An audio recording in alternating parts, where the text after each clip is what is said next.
জীবনের সব কিছু এলোমেলো লাগলে কি করবেন? ধরুন, আপনি জীবন নিয়ে খুব একটা খুশি নন।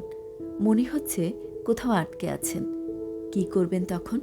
কিভাবে এই আটকে যাওয়া থেকে বেরিয়ে আসবেন? আপনার উত্তর একটাই, জানার চেষ্টা করা। জীবনে যে পর্যায়ে থাকুন না কেন, সব সমস্যার সমাধান আছে। কিন্তু তার জন্য প্রয়োজন সঠিক ধাপ এবং সঠিক দৃষ্টিভঙ্গি। চলুন বিষয়টি বোঝার চেষ্টা করি। আপনি যদি হারিয়ে যান, সমাধান হলো শিক্ষা। কখনো কি লক্ষ্য করেছেন, যখন আপনি কোনো সমস্যার সম্মুখীন হন, তখন আপনার সবচেয়ে বড় অসুবিধা হলো জানার অভাব। তাই যদি হারিয়ে যান, প্রথমে শিখুন, জানতে শুরু করুন, বই পড়ুন, লোকের সাথে কথা বলুন, ইন্টারনেটে ঘাটাঘাটি করুন। জানাটাই আলো, যা আপনাকে পথ দেখাবে।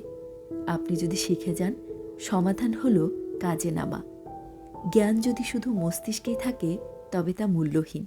কাজেই শিখে ফেললে এখন দরকার বাস্তব জীবনে তার প্রয়োগ।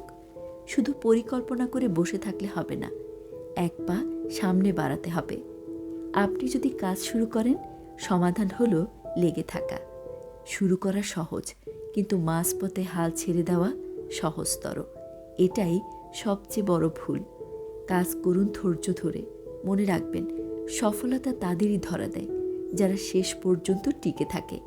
আপনি যদি লেগে থাকেন, সমাধান হলো নতুন কিছু চেষ্টা করা।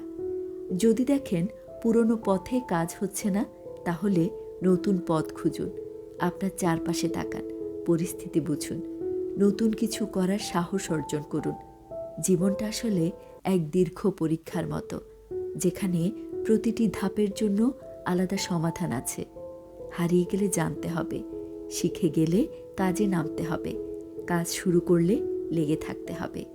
আর লেগে থাকলে কখনো কখনো পুরাতন নিয়ম ভেঙে নতুন নিয়ম তৈরি করতে হবে। তাই আপনার জীবন কোথাও আটকে থাকলে থেমে যাবেন না। শেখা, কাজ, লেগে থাকা আর নতুন কিছু করার সাহস, এগুলো আপনাকে যে কোনো সমস্যার সমাধান এনে দেবে।